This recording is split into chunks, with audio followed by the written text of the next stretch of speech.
إن الحمد لله نحمده ونستعينه ونستغفره ونعوذ بالله من شرور أنفسنا وسيئات أعمالنا من يهده الله فلا مضل له ومن يضلل فلا هادي له وأشهد أن لا إله إلا الله وحده لا شريك له وأشهد أن محمدًا عبده ورسوله أما بعد فإن خير الحديث كتاب الله وخير الهدي هدي محمد صلى الله عليه وسلم وشر الأمور محدثاتها وكل محدثة بدعة وكل بدعة ضلالة وكل ضلالة في النار وكما قال عليه الصلاة والتسليم أعوذ بالله من الشيطان الرجيم بسم الله الرحمن الرحيم يا أيها الذين آمنوا اتقوا الله حق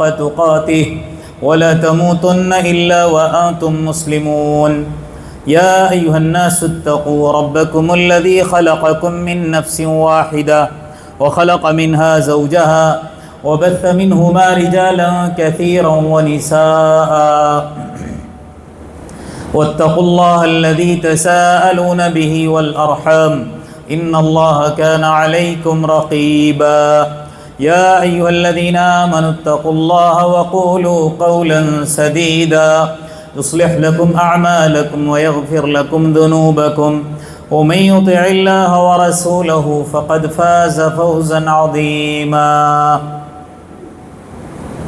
وقال الله عز وجل في موضع آخر وإذ ابتلى إبراهيم ربه بكلمات فأتمهن قال إني جاعلك للناس إماما قال ومن ذريتي قال لا ينال أحد الظالمين رب اشرح لي صدري ويسر لي أمري واحلل عقدة من لساني يفقهوا قولي رب زدني علما سبحانك لا علم لنا إلا ما علمتنا إنك أنت العليم الحكيم رب يسر ولا تعسر وتمم بالخير.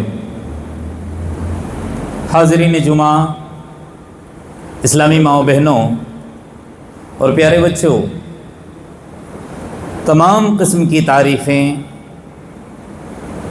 تمام قسم کی بڑائیاں، ہر قسم کی ثنا، مجد، شان، شوکت، عظمت، جلالت ایک اللہ وحدہ لا شریک کے لیے لائق اور زیبا ہے.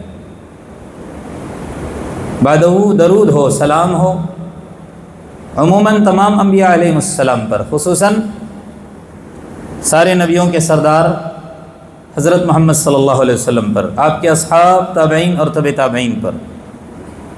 اس مختصر سی حمد اور درود کے بعد میں نے آپ حضرات کے سامنے سورۃ البقرہ کی ایک آیت بطور عنوان پیش کی ہے. انشاءاللہ آج کے خطبہ جمعہ میں اسی آیت کو عنوان بنا کر حضرت ابراہیم علیہ السلام کی زندگی اور ان سے ملنے والے اسباق پر روشنی ڈالنے کی کوشش کروں گا. دعا ہے اللہ رب العزت سے جتنی باتیں میں عرض کروں ان ساری باتوں پر سب سے پہلے مجھے عمل پیرا کرے، ساتھ ہی ساتھ آپ حضرات کو بھی. آمین یا رب العالمین. حضرات، اس آیت کریمہ کے اندر اللہ تبارک و تعالیٰ نے اپنے خلیل، آگے جا کر انشاءاللہ خلیل کس کو کہتے ہیں، کیا معنی رکھتا ہے یہ خلیل، باتیں آپ حضرات کے سامنے آئیں گی. تو اپنے خلیل سے جس کے تعلق سے اللہ تبارک و تعالیٰ نے اس آیت کریمہ کے اندر فرمایا، یاد کرو اس وقت کو جب اللہ تبارک و تعالیٰ نے اپنے خلیل حضرت ابراہیم علیہ السلام کو آزمایا بکلمات، چند کلمات کے ذریعے سے. فَأَتَمَّهُنْ، تو انہوں نے کیا کیا، اس کو پورا کیا. قال، بدلے میں اللہ تبارک و تعالیٰ نے کیا کہا، انی جاعلک للناس اماما، میں تم کو سارے لوگوں کا امام بنانے والا ہوں. فوراً کہہ اٹھے، قال ومن ذریتی، میری اولاد کا کیا ہوگا، کیا یہ منصب جو اللہ تو مجھے عطا کرنے والا ہے میری اولاد کو بھی ملے گا کیا؟ اللہ تبارک و تعالیٰ نے فوراً کہا، لا ینال احد الظالمین، ظالمین کو میرا عہد حاصل نہیں ہوتا. اب تشریح سن لیجئے، اللہ تبارک و تعالیٰ نے کیا کہا حضرت ابراہیم علیہ السلام کے تعلق سے؟ یاد کرو اس وقت کو جب اس کے رب، اس کے حضرت ابراہیم علیہ السلام کے، یعنی اللہ تبارک و تعالیٰ نے ابراہیم علیہ السلام کو آزمایا. بہت ساری آزمائشیں ہیں، وقت ناکافی ہے کہ ان آزمائشوں کو آپ کے سامنے بیان کیا جائے، کیونکہ بات میں نے شروع میں کہی تھی کہ آپ کی زندگی کے اوپر جو آپ کی زندگی کے حالات ہیں اس کے تعلق سے آیات کی روشنی میں چند باتیں بیان کروں گا، اور پھر ان سے ملنے والے جو اسباق ہے اس کے تعلق سے بھی. تو اللہ تبارک و تعالیٰ نے بہت ساری طرح سے اللہ تبارک و تعالیٰ نے حضرت ابراہیم علیہ السلام کی آزمائش کی. جب جب اللہ نے ان کو آزمایا، وہ ساری آزمائش میں حضرت ابراہیم علیہ السلام کیا اترے؟ کھرے اترے، ساری باتوں کو پورا کیا. اب کیا ہوا؟ اس قدر مطیع اور فرما بردار میرا بندہ ہے، ساری باتیں میری مان رہا ہے، تو بدلے میں اللہ نے کیا کہا؟ میں تم کو سارے لوگوں کا امام بناتا ہوں.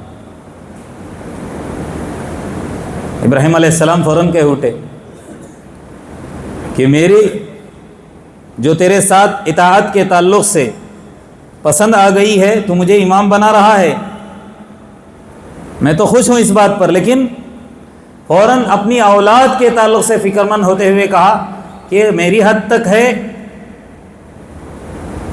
یا یہ چیز میری اولاد کو بھی ملے گی؟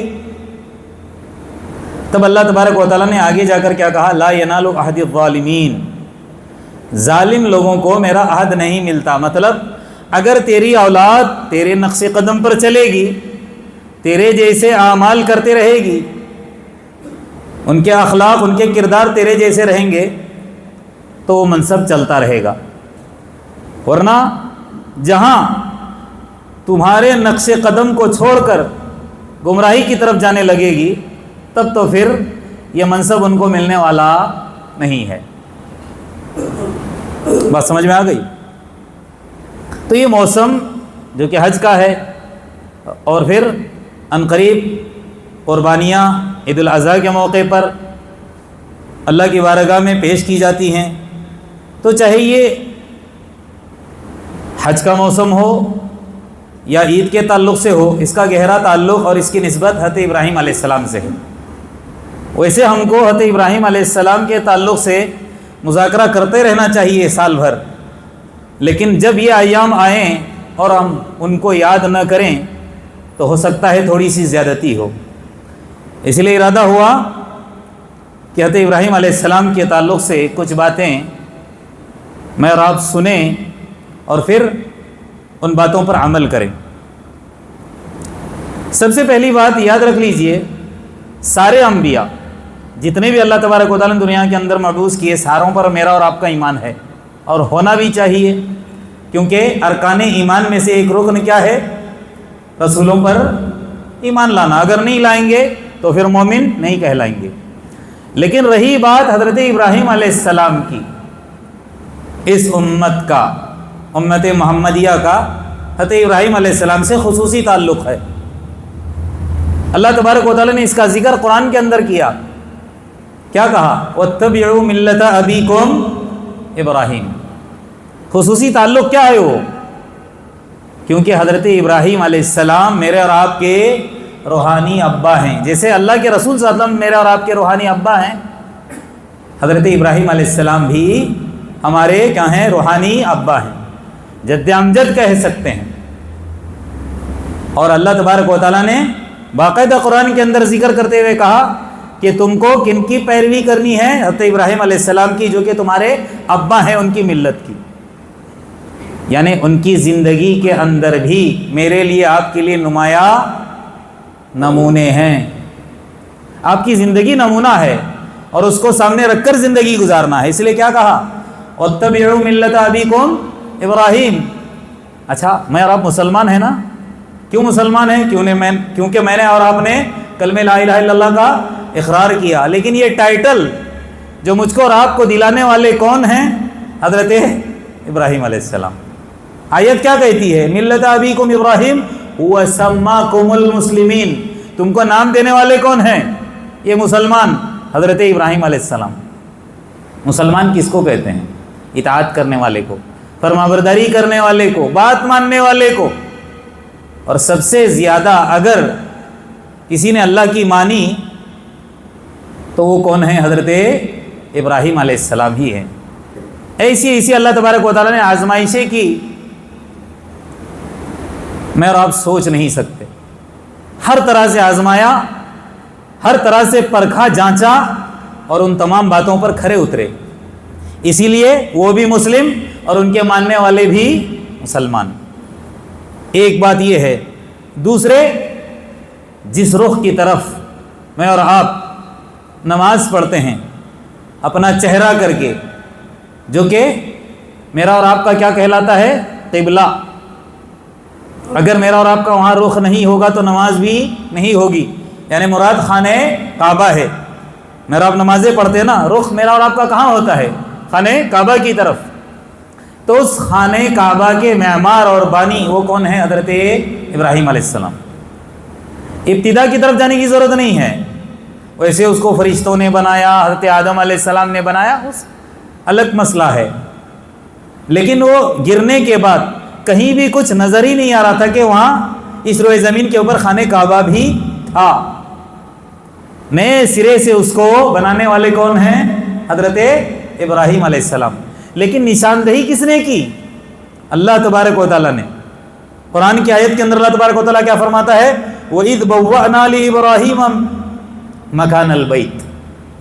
ہم نے مقرر کیا حضرت ابراہیم علیہ السلام کے لیے خانہ کعبہ کی نشانیوں کو، یعنی اس جگہ کو جہاں پر خانہ کعبہ تعمیر کرنا ہے، وہاں ہم نے وہ جگہ ان کے لیے مقرر کر دی. یعنی اللہ تبارک و تعالیٰ ان کی رہنمائی نہ کرتا تو ان کو پتہ ہی نہیں چلتا کہ کہاں خانہ کعبہ کی تعمیر کرنی ہے. اچھا، یہ تو کہا کہ ہم نے مقرر کر دیا کہ یہ ٹھکانہ ہے، یہ جگہ ہے، یہاں تم کو بیت اللہ تعمیر کرنا ہے.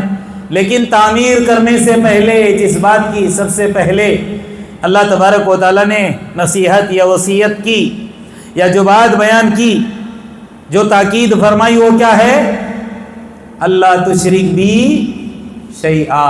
یعنی اس کی ایک ایک اینٹ، اس کی بنیاد کس پر ہونی چاہیے؟ توحید. ہاں، یہ نہیں ہے کہ تم یہاں پر خانہ کعبہ کی تعمیر کرو اور یہاں میری نافرمانی ہو.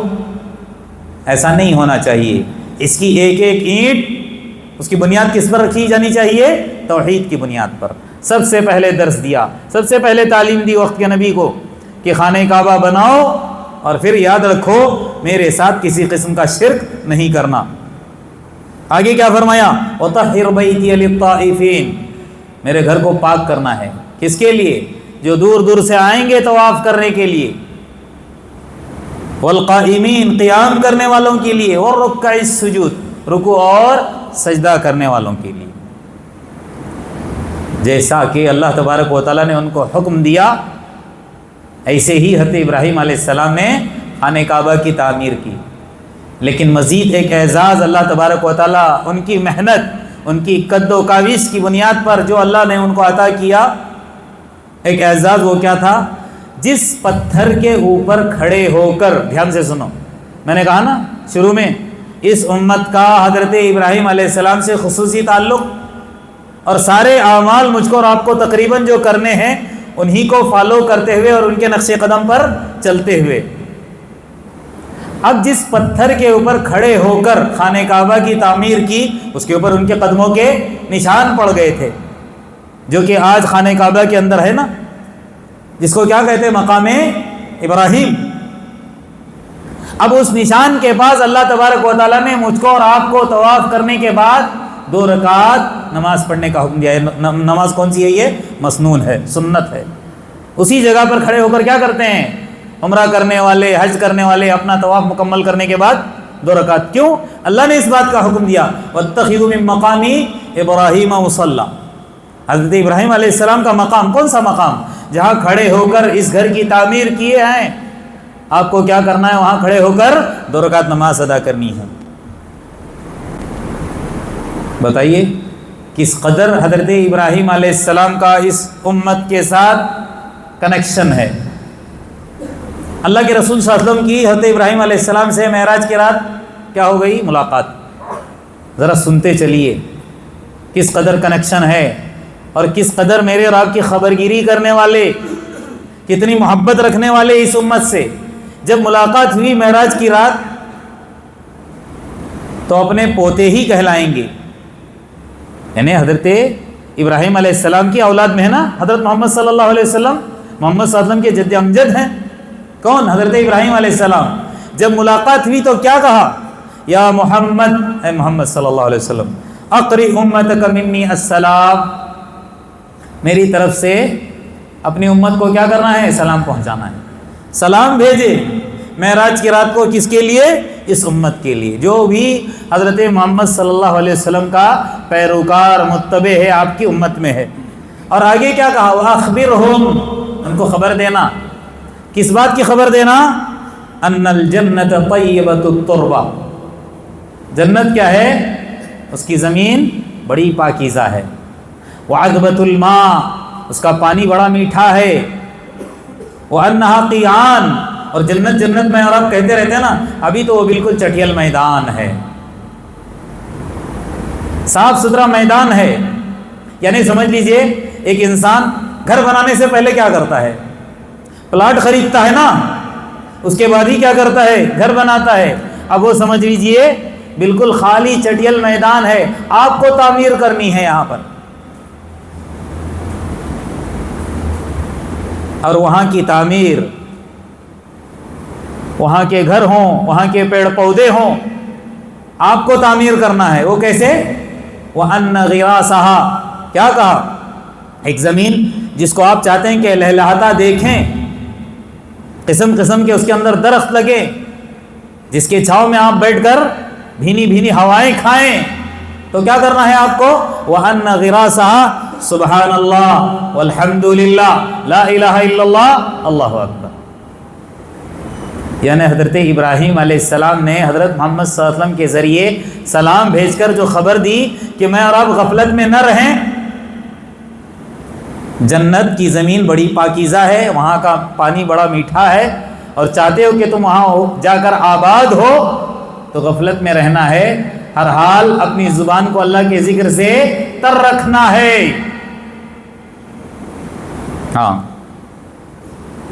اور حضرت ابراہیم علیہ السلام، اتنی دیر سے کہہ رہا ہوں نا میں، حضرت ابراہیم علیہ السلام، حضرت ابراہیم علیہ السلام، کریکشن بہت ہے، سارے نبیوں سے محبت ہے، لیکن اس نبی کے تعلق سے، جیسے محمد صلی اللہ علیہ وسلم کے تعلق سے قرآن کے اندر کہا کہ ان کی زندگی کے اندر میرے لیے، آپ کے لیے نمونہ ہے۔ اللہ نے کیا کہا؟ لَقَدْ كَانَ لَكُمْ فِي رَسُولِ اللَّهِ أُسْوَةٌ حَسَنَةٌ لِمَنْ كَانَ يَرْجُو اللَّهَ وَالْيَوْمَ الْآخِرَ وَذَكَرَ اللَّهَ كَثِيرًا۔ کیا مطلب ہے؟ تمہارے لیے اللہ کے رسول صلی اللہ علیہ وسلم کی زندگی نمونہ ہے، نبی صلی اللہ علیہ وسلم آپ کے لیے آئیڈیل ہیں۔ کن کے لیے؟ لِمَنْ كَانَ يَرْجُو اللَّهَ وَالْيَوْمَ الْآخِرَ، جو اللہ سے کچھ امیدیں رکھتے ہیں اور آخرت کے تعلق سے کچھ امیدیں رکھتے ہیں۔ وَذَكَرَ اللَّهَ كَثِيرًا، اور کثرت سے کیا کرتے ہیں؟ اللہ کا ذکر کرتے ہیں، ان کے لیے نبی صلی اللہ علیہ وسلم کی زندگی نمونہ ہے۔ ایسے ہی کیا کہا؟ قَدْ كَانَتْ لَكُمْ أُسْوَةٌ حَسَنَةٌ فِي إِبْرَاهِيمَ وَالَّذِينَ مَعَهُ۔ اگر کسی دوسرے نبی کا اللہ نے قرآن کے اندر ذکر کرتے ہوئے کہا کہ ان کی زندگی، ان کی حیات آپ کے لیے نمونہ ہے، تو کس کی زندگی ہے؟ حضرت ابراہیم علیہ السلام، یعنی حضرت ابراہیم علیہ السلام ایک ایسے نبی جو میرے لیے، آپ کے لیے نمونہ ہے، اور ان کو نمونہ بنانے کے لیے حکم کس نے دیا ہے؟ اللہ تبارک و تعالیٰ نے اپنے کلام اللہ کے اندر۔ میں نے کہا نا، آپ کی زندگی کے اندر طرح طرح کی مشاکل آئے، طرح طرح کی آزمائشیں آئی، اور ساری آزمائشوں کے اوپر کیا اترے تھے؟ حضرت ابراہیم علیہ السلام کھرے اترے تھے۔ یعنی آپ کا جو جہاں تک تعلق ہے کس کا؟ جذبہ اطاعت کا، وہ غیر معمولی ہے، میرا آپ سوچ نہیں سکتے۔ اسی لیے اللہ تبارک و تعالیٰ نے قرآن کے اندر کیا کہا؟ وَمَن يَرْغَبُ عَن مِّلَّةِ إِبْرَاهِيمَ إِلَّا مَن سَفِهَ نَفْسَهُ۔ ابراہیم علیہ السلام کی ملت سے اگر کوئی منہ موڑ سکتا ہے تو بجز بیوقوف ہی ہو سکتا ہے، ورنہ دوسرا انسان حضرت ابراہیم علیہ السلام سے منہ نہیں موڑ سکتا۔ اور آگے کیا کہا؟ وَلَقَدِ اصْطَفَيْنَاهُ فِي الدُّنْيَا، ہم نے ان کو دنیا کے اندر بھی چن لیا، یعنی اپنا لاڈلا نبی ان کو بنا دیا۔ وَإِنَّهُ فِي الْآخِرَةِ لَمِنَ الصَّالِحِينَ، آخرت کے اندر بھی نیکوکاروں میں سے ہوں گے۔ وجہ کیا ہے؟ وجہ کیا ہے کہ اللہ نے دنیا کے اندر ان کو نبی بنایا، آخرت کے اندر بھی نیکوکاروں میں ہوں گے، صالح لوگوں میں ان کا شمار ہوگا؟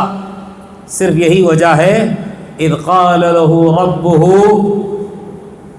اسلم اسلمت لرب العالمین، جب اللہ تبارک و تعالی نے کہا کہ یہ کام کرنا ہے، کہا بالکل میں کروں گا، کہا اسلم، اسلام لاؤ، کیا مطلب ہے؟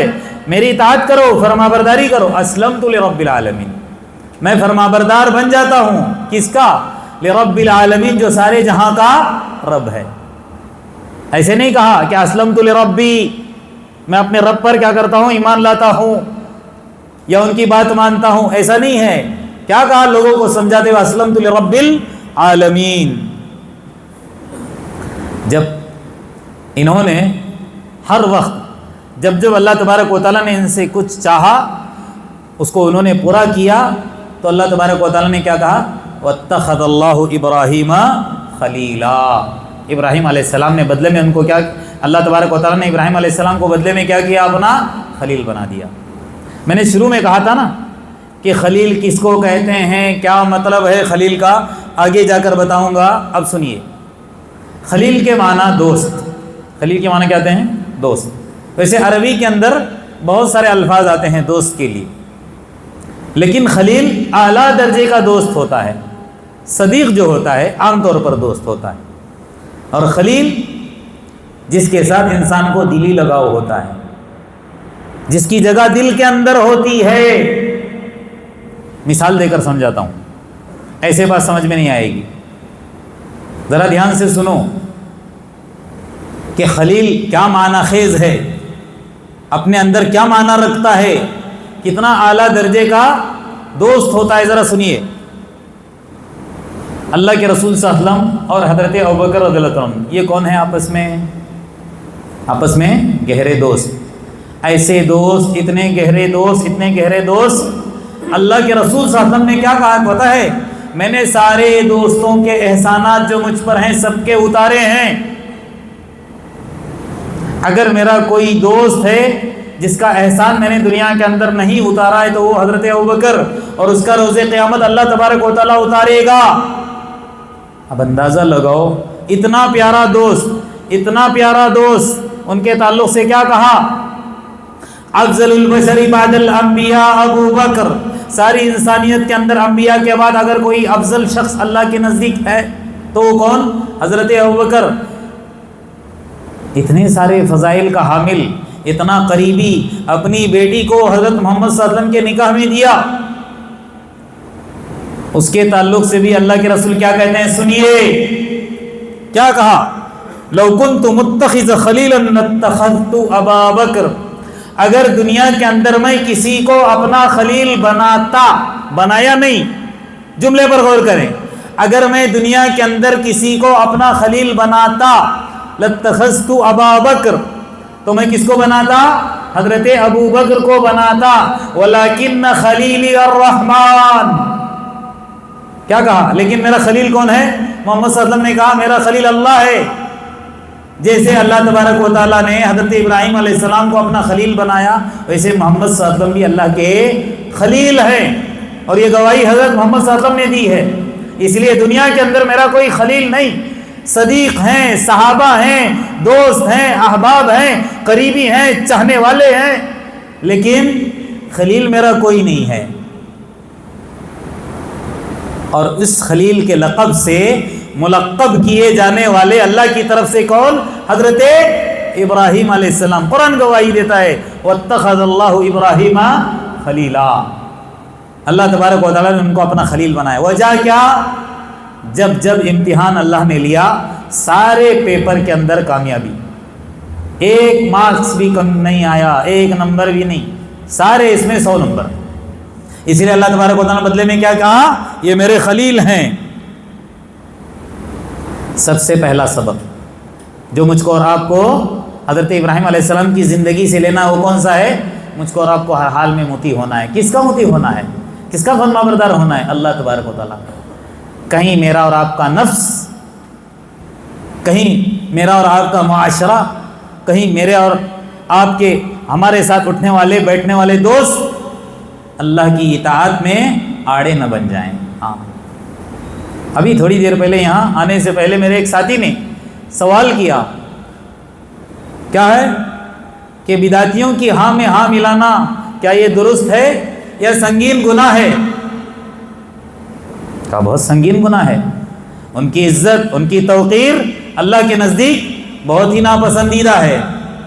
تو کہیں ایسا میرا اور آپ کا دوست تو نہیں ہے، ایسا میرا اور آپ کا معاشرہ نہیں ہے، کہیں ان کی وجہ سے ہم اللہ کی نافرمانی کر بیٹھیں؟ تو مجھ کو اور آپ کو ہر حال میں کیا ہونا ہے؟ اللہ کا مطیع اور فرمانبردار بننا ہے۔ کوئی بھی چیز اللہ کی اطاعت میں آڑے نہ آئے، یعنی مخلوق کی اطاعت کرتے ہوئے کہیں ہم خالق کی نافرمانی نہ کر بیٹھیں۔ یہی سبق ملتا ہے حضرت ابراہیم علیہ السلام کی زندگی سے پہلا، کہ اطاعت کا غیر معمولی جذبہ، وہ جذبہ مجھ کو اور آپ کو اپنے سینوں کے اندر پیوست کرنا ہے، ایسا جذبہ رکھنا ہے۔ بھئی 100% نہیں کھڑے اتر سکتے، لیکن کوشش تو ادنا کی جا سکتی ہے۔ اور یاد رکھ لیجئے، انسان کی کوشش پر اللہ کی طرف سے ایکسٹرا اجر ملتا ہے۔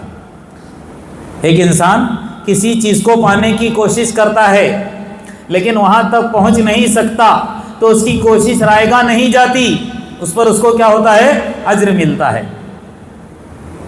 ایک انسان قرآن پڑھتا ہے، اس کے لیے ایک اجر، لیکن ایک انسان قرآن پڑھتا ہے، وہ اٹک کر پڑھتا ہے، روانی نہیں ہے، اس کے لیے فلہ اجران کہا ہے۔ کوشش کر رہا ہے تیز پڑھنے کی، نہیں پڑھ پا رہا، اس لیے 2 اجر ہے۔ تو میں اور آپ کوشش کریں کہ سب سے پہلا سبق حضرت ابراہیم علیہ السلام کی زندگی سے کون سا ملتا ہے؟ ان کی اطاعت کا جذبہ۔ دوسرا سبق وہ کون سا ہے؟ شروع میں آیت آپ کے سامنے پیش کی گئی، کیا کہا گیا تھا؟ انی جاعلک للناس اماما۔ اللہ تبارک و تعالیٰ نے حضرت ابراہیم علیہ السلام سے کیا کہا؟ میں تم کو امام بنا رہا ہوں، لیکن فوراً سوال کر بیٹھے، ومن ذریتی، میری اولاد کا کیا ہوگا؟ مطلب سمجھ میں آ رہا ہے؟ اپنے امام بننے پر خوش نہیں ہیں۔ چلو اولاد کہیں بھی چلے جائے، میں تو امام بن گیا نا، خوشی تو ہے، لیکن اس خوشی کو دوبالا کرنے کے لیے سوال کیا کر بیٹھے؟ میری اولاد کا کیا ہوگا؟ اپنے اولاد کی بہت زیادہ فکر کس کو تھی؟ حضرت ابراہیم علیہ السلام کو۔ اسی لیے جہاں جہاں بھی حضرت ابراہیم علیہ السلام نے دعا کی، ساتھ میں اپنی اولاد کو بھی لیے، وَجُنُبْنِي وَبَنِيَّ أَن نَعْبُدَ الْأَصْنَامَ، اللہ مجھے بھی میرے اولاد کو بھی کس چیز سے بچانا؟ کس چیز سے بچانا؟ بتوں کی پرستش سے۔ جس معاشرے کے اندر پیدا ہوئے تھے نا، وہ بت پرستی والا کیا تھا؟ ماحول تھا۔ اسی لیے جب اللہ تبارک و تعالیٰ نے ان کو چنا، نبی بنایا، تو اللہ سے کیا دعا کرنے لگے؟ میں تو بچ گیا کافی، ایسا نہیں ہے۔ ہما وقت کیا تھی؟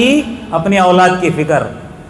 تو اگر میں اور آپ الحمدللہ قرآن کا فہم حاصل کر لیے، حدیث کا فہم حاصل کر لیے، صحیح نہج پر آ گئے، گمراہی سے بچ گئے، الحمدللہ، لیکن اس سے زیادہ مجھ کو اور آپ کو اپنی نسل کی فکر کرنی چاہیے۔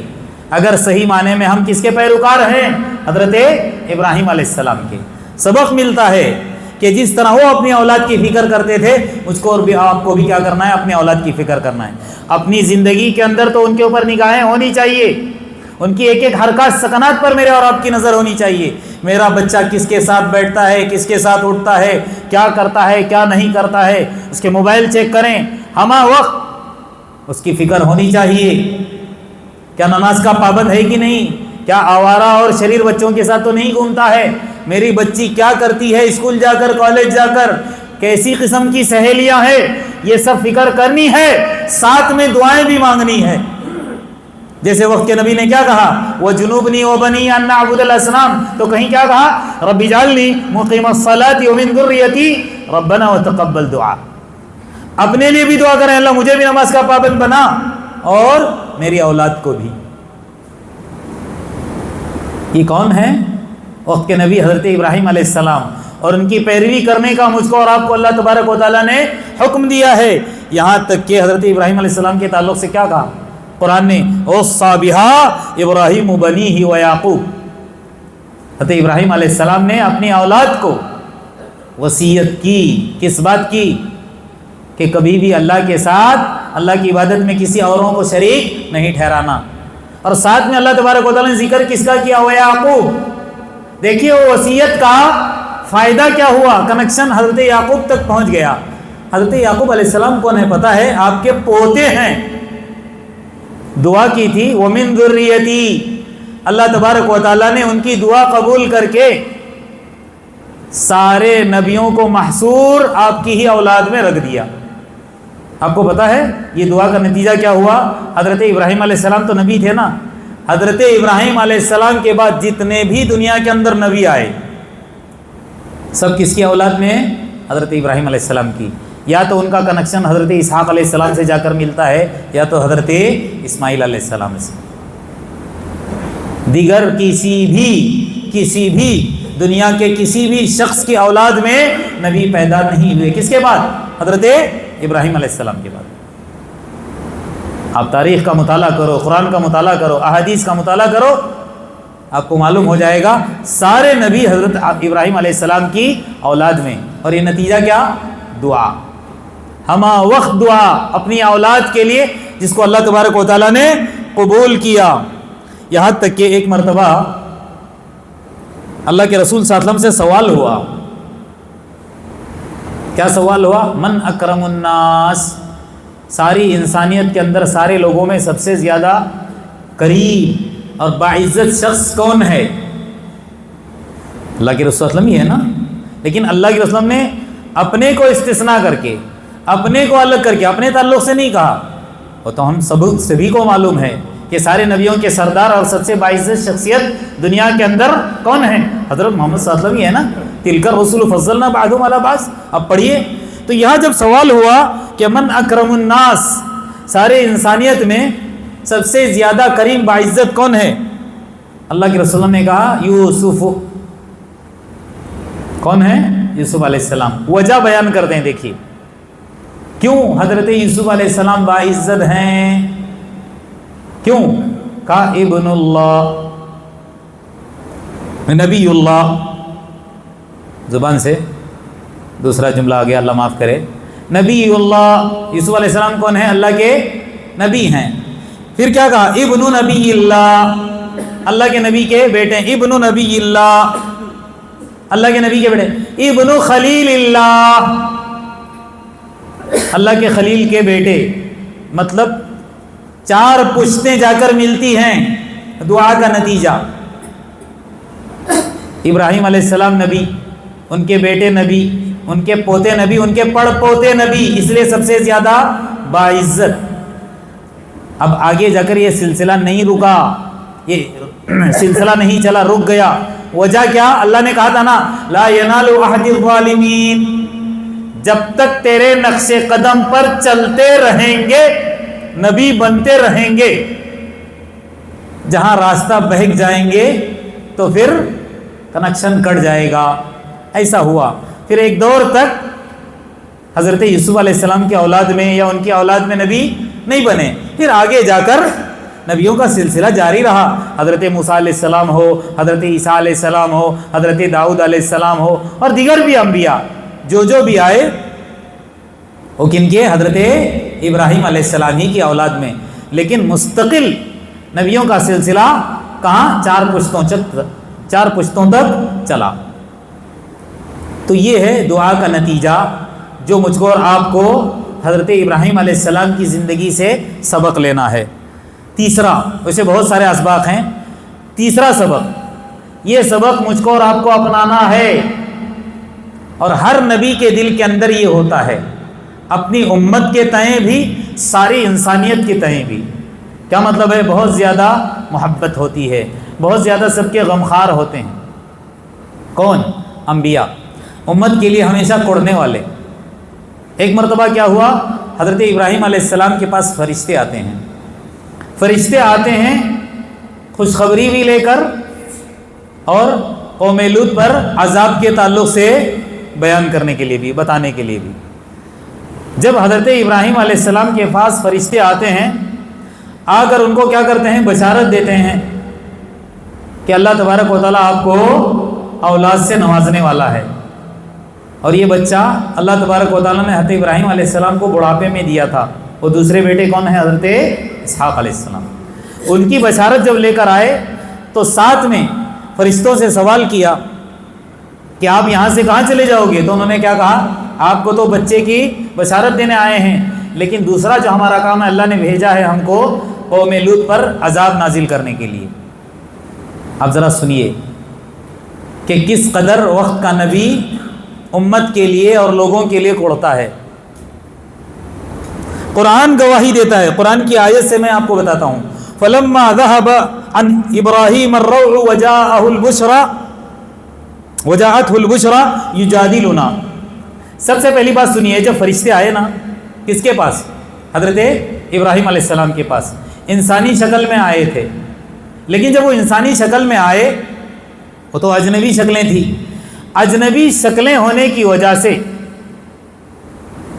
قوم منکرون قرآن کے اندر لفظ آتا ہے، پہلے تو کبھی دیکھا نہیں، لیکن آئے تو ان کا اکرام ایک اور صفت ہے ان کی، مہمان نوازی کی۔ فوراً اپنی گھر والی کے پاس گئے اور کہا کہ مہمان آئے ہیں، ویسے تو میں نے پہلے کبھی ان کو دیکھا نہیں ہے، چلیے ان کی مہمان نوازی کرتے ہیں۔ یہ چوتھا سبق ہے، 2 سبق ساتھ میں لے کر چلتا ہوں۔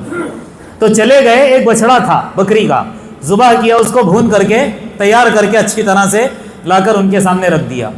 اب وہ کھا نہیں رہے ہیں، کون؟ فرشتے۔ کھائیے، الا تاکلون، کیوں کھاتے نہیں ہیں؟ اب فرشتے ہیں، ان کی غذا صرف اللہ کے ذکر کے علاوہ کچھ ہے نہیں، وہ کھانے پینے سے بالکل پاک ہے۔ تو انہوں نے کہا کہ ہم کیسے کھائیں، ہم تو اللہ کے فرشتے ہیں۔ جب انہوں نے کھانا نہیں کھایا نا تو ان کے دل کے اندر خوف پیدا ہوا تھا۔ یہی اللہ تبارک و تعالیٰ نے کیا کہا؟ فَلَمَّا ذَهَبَ عَنْ إِبْرَاهِيمَ الرَّوْعُ، جب حضرت ابراہیم علیہ السلام کا خوف جاتا رہا۔ اب یہ خوف کیسا ہے ذرا سنیے۔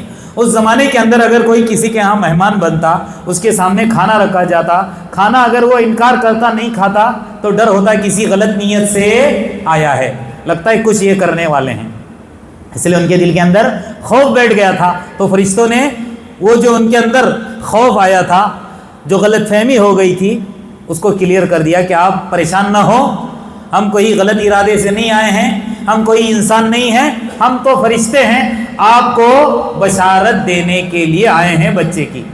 اب بچے کی بشارت پر خوش ہونا چاہیے نا۔ دوسری بات جب بیان کی کہ ہم عذاب کے لیے بھی آئے ہیں فلانی جگہ، اللہ تبارک و تعالیٰ کہہ رہا ہے یجادلنا، ابراہیم علیہ السلام ہم سے لڑنے لگے، کس سے؟ اللہ تبارک و تعالیٰ سے لڑنے لگے، فرشتوں سے بحث کرنے لگے۔ ایسا کیسا ہو سکتا ہے کہ تم فلانی جگہ، جبکہ ان کا کام بہت گھنونا تھا، بہت گھنونا کام تھا، اور وہ عذاب کے مستحق تھے بھی، ان کے اوپر عذاب اللہ کی طرف سے آنا ضروری تھا، لیکن پھر بھی یہ وقت کے نبی ہیں، دل کے اندر امت کے تئیں درد ہے، چاہ رہے تھے کیا؟ نادان ہیں، نادانی میں کر رہے ہیں، ایک اور موقع ملنا چاہیے، چانس مل جائے، کہیں فوراً عذاب آ کر ہلاک نہ ہو جائے۔ یجادلنا، اللہ کہتا ہے ہم سے لڑنے لگے لوط علیہ السلام کی قوم کے بارے میں، اور جملہ کیا کہا؟ ان فیہا لوطا، وہاں حضرت لوط علیہ السلام بھی ہیں، ایسا کیسا ہو سکتا ہے وہاں جا کر تم عذاب ان کے اوپر داخل کرو، عذاب نازل کرو؟ تو فرشتوں نے کیا کہا؟ نحن اعلم بمن فیہا، وہاں کون کون ہیں، کیسے کردار والے ہیں، کیسی سیرت والے، ہم جانتے ہیں، آپ پریشان نہ ہو۔ لننجینہ واہلہ، جہاں تک حضرت لوط علیہ السلام کے تعلق سے تم ہم سے کہہ رہے ہو نا، ہم ان کو بھی نجات دیں گے ضرور، اور ان کی فیملی کو بھی، الا امرأتہ، لیکن ان کی گھر والی بیوی بہت ہی غلیظ قسم کی تھی، وہ جا کر اپنی بستی والوں کو بتاتی تھی، کوئی اس طرح کے نوجوان آتے کہ چلیے ہمارے مہمان آئے ہیں، آپ اپنی حوث پوری کر لو، بہت گندی قسم کی عورت تھی۔ تو اللہ تبارک و تعالیٰ نے اس کو مستثنیٰ کیا، اس کو چھوڑ کر فرشتوں نے کیا کہا؟ ہم سب کو ہلاک کرنے والے ہیں۔ تو تیسرا جو سبق مجھ کو اور آپ کو اس سے کیا ملتا ہے؟ وقت کے نبی اپنی امت کے لیے درد رکھتے تھے، مجھ کو اور آپ کو بھی اپنے مومن بھائی، مسلمان بھائی کے تئیں کیا ہونا چاہیے؟ درد ہونا چاہیے، اس کی فکر کرنی چاہیے۔ کس بات کی فکر؟ اس کے کھانے پینے کی نہیں کہہ رہا ہوں میں، اس کی بھی فکر کرنی چاہیے۔ اگر غریب ہے، مسکین ہے، سب سے زیادہ اس کی کس بات کی فکر کرنی ہے؟ اس کی آخرت کی، وہ جہنم سے بچ کر جنت میں جانے والا بن جائے۔ آپ موحد بن گئے، آپ کو اللہ نے قرآن اور حدیث کا فہم دے دیا، آپ صحیح نہج پر، صحیح منہج پر آ گئے، اور اپنے گھر والوں کو، بستی والوں کو ایسے ہی چھوڑو گے؟ نہیں، آپ ان سے ملو، ان کے سامنے رکھو۔ نہیں مان رہا ہے الگ بات ہے، آپ کے اوپر سے حجت تمام ہو جائے گی، کل کو اللہ تبارک و تعالیٰ پھر آپ سے سوال نہیں کرے گا۔ تو یہ اور آخری بات، وقت کافی ہو چکا ہے، آخری بات جو آخری سبق ہے حضرت ابراہیم علیہ السلام سے جو مجھ کو اور آپ کو ملتا ہے، وہ کون سا ہے پتہ ہے؟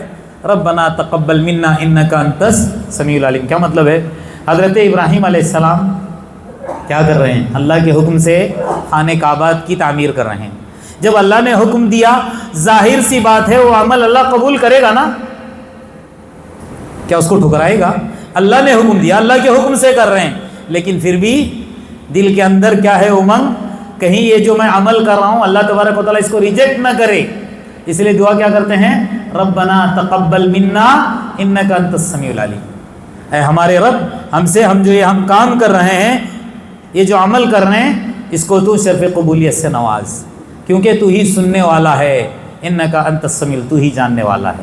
تو لہٰذا ہم کوئی بھی عمل کریں، وہ چاہے نماز ہو، چاہے روزہ ہو، چاہے صدقہ ہو، چاہے خیرات ہو، چاہے کسی بھائی کے کام آ رہے ہیں، کوئی سوشل کام ہو، آپ کی وجہ سے اپنی بستی کا، اپنے گھر والوں کا کام بنتا ہے، آپ کسی کے کام آ سکتے ہیں، کام آؤ۔ کام کرنے کے بعد پھر اللہ تبارک و تعالیٰ سے ہاتھ اٹھا کر دعا کرو، اللہ یہ جو کچھ بھی میں نے عمل کیا ہے تیری رضامندی کے لیے کیا ہے، اس کو تو کیا کر دے؟ صرف قبولیت سے نواز دے۔ کہیں ایسا نہ ہو میں محنت کروں اور اس پر مجھے اجرت نہ ملے، میں چاہتا ہوں جو کام کیا ہوں اس پر مجھے اجرت ملے۔ بس آخر میں اللہ تبارک و تعالیٰ سے یہی دعا ہے، جتنی باتیں ہم عرض کرتے ہیں اللہ اس کے مطابق عمل کی توفیق عطا فرمائے، صحیح معنی میں مجھ کو اور آپ کو سچا پکا مومن، سچا پکا مسلمان بنا دے۔ جو لقب حضرت ابراہیم علیہ السلام کے ذریعے سے مجھ کو اور آپ کو ملا ہے، اس کے اوپر مجھ کو اور آپ کو اللہ تبارک و تعالیٰ عمل پیرا کرے، میرے اور آپ کے اندر سے جتنی بھی خرابیاں ہیں ان تمام خرابیوں کو دور کرے، شرکیہ اعمال سے اللہ تبارک و تعالیٰ محفوظ رکھے، بدعات اور خرافات سے دور رکھے، سچا پکا مومن بنا دے، ایمان کے اندر تقویت پیدا کرے، ایمان کے تعلق سے، عبادت کے تعلق سے جتنی بھی کاہلیاں، سستیاں ہیں اللہ تبارک و تعالیٰ ان ساروں کو دور کرے۔ ہم میں جتنے بھی پریشان حال ہیں اللہ تبارک و تعالیٰ ان کی پریشانیوں کو دور کرے، جو بے اولاد ہیں ان کو اولاد صالحہ عطا کرے، جتنی بن بیاہی بچیاں ہیں ان کے بہترین جوڑ کا انتظام کرے، جتنے بھی مقروضین ہیں ان کے قرضوں کی ادائیگی کی غیب سے شکلیں صورتیں پیدا کرے، جتنے بھی ناجائز مقدمات کے اندر ماخوذ ہیں غیب سے خلاصی کے اللہ تبارک و تعالیٰ ان کے فیصلے فرمائے۔ آمین وآخر دعوانا الحمد للہ رب العالمین۔ بارك الله لي ولكم في القرآن العظيم ونفعني وإياكم بما فيه من الآيات والذكر الحكيم، أقول قولي هذا وأستغفر الله لي ولكم ولسائر المسلمين من كل ذنب فاستغفروه إنه هو الغفور الرحيم۔